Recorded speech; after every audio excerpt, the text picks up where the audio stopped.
में पहली बार दिखा हिंदुओं का विद्रोह, बर्दाश्त से बाहर हुआ स्वास्थ्य का अपमान, ट्रूडो सरकार के खिलाफ आंदोलन पर हिंदू, देखिए सिर्फ धर्म ज्ञान पर। नमस्कार, मैं हूं आपके साथ कविता राणा। भारत से 11,000 किलोमीटर दूर कनाडा दुनिया के नक्शे पर मौजूद एक ऐसा देश है जहां पहली बार भारतीय हिंदुओं ने कनाडाई सरकार के खिलाफ आंदोलन छेड़ दिया है। जी हाँ, जुल्म के खिलाफ हिंदुओं की एक दहाड़ से खालिस्तानियों से लेकर ट्रूडो सरकार अब कपकपाने लगी है, या फिर यूं कहें कि हिंदुओं के सब्र का बांध अब ऐसा टूटा है कि अब ट्रूडो सरकार की असलियत पूरी दुनिया के सामने आ गई है। स्वास्थ्य चिन्ह के प्रति कनाडाई पीएम ट्रूडो अब तक जो जहर उगलते आए हैं, उसे उन्हीं के भाषा में कनाडाई हिंदुओं ने करारा जवाब देकर समझाया है। क्या है पूरा का पूरा मामला, ये जानने के लिए बने रहिए धर्म ज्ञान के साथ। कनाडा में देखिए, जिस प्रकार भारतीय हिंदुओं को टारगेट किया जा रहा है, एक लंबे समय से हिंदुओं की आस्था को चोट पहुंचाई जाती है, प्रधानमंत्री नरेंद्र मोदी के खिलाफ जहर उगला जाता है, वो किसी से छिपा नहीं है। आलम यह है कि कनाडा में हिंदुओं का अस्तित्व खतरे में है। खालिस्तानी आतंकवादियों का हिंदुओं को धमकी देना, दिन दहाड़े हिंदू मंदिरों पर हमला करना, मंदिरों की दीवारों पर भारत विरोधी पोस्टर लगाना, ये सब कुछ अब तक जारी है। आपको याद होगा कि पिछले महीने लक्ष्मी नारायण मंदिर के सामने और पीछे की दीवारों पर भारत विरोधी और खालिस्तानी समर्थक पोस्टर चिपकाए गए थे। इससे पहले बीएसपीएस स्वामी नारायण मंदिर में भी तोड़फोड़ की गई थी और उससे पहले मिसागा में राम मंदिर को खालिस्तानियों ने अपना निशाना बनाया था। तो खालिस्तानियों की इन बढ़ते हौसलों के पीछे देश की ट्रूडो सरकार है, क्योंकि इस वक्त सत्तारूढ़ लिबरल पार्टी अल्पमत में है। कनाडा की अल्ट्रा लेफ्ट पार्टी एनडीपी के समर्थन से ही ट्रूडो की सरकार कनाडा में चल रही है और एनडीपी पूरी तरह से खालिस्तानियों का समर्थन करती है और इस कारण खालिस्तानियों के प्रति ट्रूडो का जो सॉफ्ट कॉर्नर है हमेशा हर वक्त दिखता है। ट्रूडो के देखिए इसी रवैये ने हिंदुओं को उनके खिलाफ बगावत करने पर मजबूर कर दिया है। आपको याद होगा कि कुछ समय पहले जस्टिन ट्रूडो करोड़ों हिंदुओं की आस्था के चिन्ह स्वास्तिक पर सरकारी बैन लगाने की फिराक में थे। बकायदा स्वास्तिक के खिलाफ जहर भी उगला था उन्होंने। ट्रूडो ने स्वास्तिक को नफरत का प्रतीक बता दिया था, नाजी निशान से इसकी तुलना की थी और जिस पर अब जाकर कनाडा में रह रहे कनाडाई हिंदुओं ने आंदोलन का आगाज किया है। स्वास्थ्य के अपमान के खिलाफ इस समय हिंदुओं की तरफ से कनाडा रिक्लेम स्वास्थ्य कैंपेन चलाया जा रहा है, जिसमें ट्रूडो सरकार को यह बताया जा रहा है कि आखिरकार स्वास्थ्य चिन्ह का मतलब क्या होता है। हिंदुओं का एक बड़ा गुट इस समय कनाडाई एजेंसियां और पुलिस को इस बात की जानकारी दे रहा है कि स्वास्थ्य को घृणा और अशांति से नहीं जोड़ सकते आप। ये नाजी निशान बिल्कुल नहीं है, बल्कि सनातन संस्कृति में स्वास्थ्य को सुख समृद्धि सुख शांति का प्रतीक माना गया है। ये अब का चिन्ह नहीं, हजारों लाखों वर्षों पुराना है। स्वास्थ्य को बदनाम करने से सिर्फ हिंदुओं का अपमान नहीं होने वाला है, बल्कि सिख, जैन, बौद्ध लोगों की आस्था को भी इससे ठेस पहुंचती है। तो कनाडा रिक्लेम स्वास्थ्य कैंपेन के तहत लोगों में ये जागरूकता फैलाई जा रही है कि स्वास्थ्य का इस्तेमाल नाजी पार्टी में नहीं होता था। यह नाजी पार्टी के निशान हैकन क्रूज से मिलता जुलता है, लेकिन उसकी तरह बिल्कुल नहीं है, क्योंकि स्वास्थ्य देखिए 90 डिग्री के एंगल पर सीधा खड़ा रहता है और हैकन क्रूज 45 डिग्री झुका होता है। तो दोनों के बीच का अंतर बहुत बड़ा है और जिसे अब ट्रूडो की सरकार को समझना पड़ेगा। और देखा जाए तो कनाडा रिक्लेम स्वास्थ्य कैंपेन चलाकर कनाडाई हिंदुओं ने अपने ऊपर हो रहे जुल्म के खिलाफ अब जाकर आवाज उठाई है।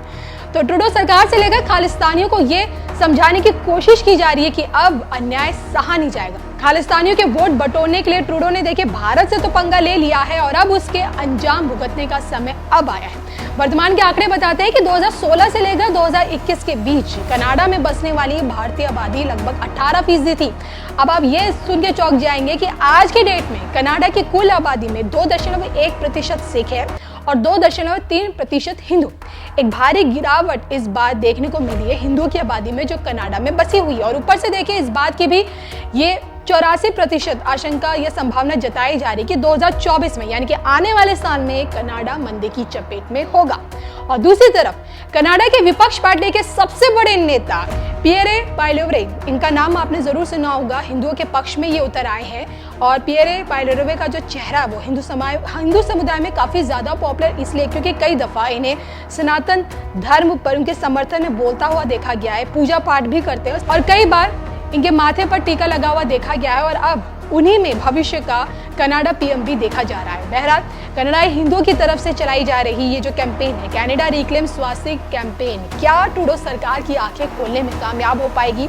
इस पर आपकी क्या राय है, जरूर दीजिए।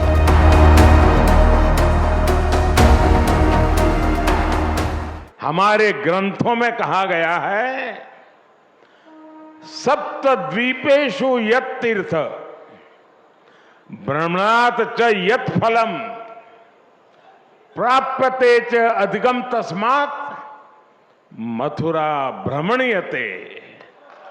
अर्थात विश्व की सभी तीर्थ यात्राओं का जो लाभ होता है, उससे भी ज्यादा लाभ अकेले मथुरा और ब्रज की यात्रा से ही मिल जाता है। आज ब्रज रज महोत्सव और संत मीराबाई जी की 525वीं जन्म जयंती समारोह के जरिए मुझे एक बार फिर ब्रज में आप सबके बीच आने का अवसर मिला है। मैं दिव्य ब्रज के स्वामी भगवान कृष्ण और राधा रानी को पूर्ण समर्पण भाव से प्रणाम करता हूं। मैं मीराबाई जी के चरणों में भी नमन करते हुए ब्रज के सभी संतों को प्रणाम करता हूं। मैं सांसद बहन हेमा मालिनी जी का भी अभिनंदन करता हूं। वो सांसद तो है, लेकिन ब्रज में वो रम गई है। हेमा जी न केवल एक सांसद के रूप में ब्रज रस महोत्सव के आयोजन के लिए पूरी भावना से जुटी है, बल्कि खुद भी कृष्ण भक्ति में सरोबार यानी होकर प्रतिभा और प्रस्तुति से समारोह को और भव्य बनाने का काम करती। मेरे परिवारजनों, मेरे लिए इस समारोह में आना एक और वजह से भी विशेष है। भगवान कृष्ण से लेकर मीराबाई तक ब्रज का गुजरात से एक अलग ही रिश्ता रहा है। ये मथुरा के कान्हा गुजरात जाकर ही द्वारकाधीश बने थे और राजस्थान से आकर मथुरा वृंदावन में प्रेम की धारा बहने वाली संत मीराबाई जी ने भी अपना अंतिम जीवन द्वारिका में ही बिताया था। मीरा की भक्ति बिना वृंदावन के पूरी नहीं होती है। संत मीराबाई ने वृंदावन भक्ति से अभिभूत होकर कहा था, आली री मोहे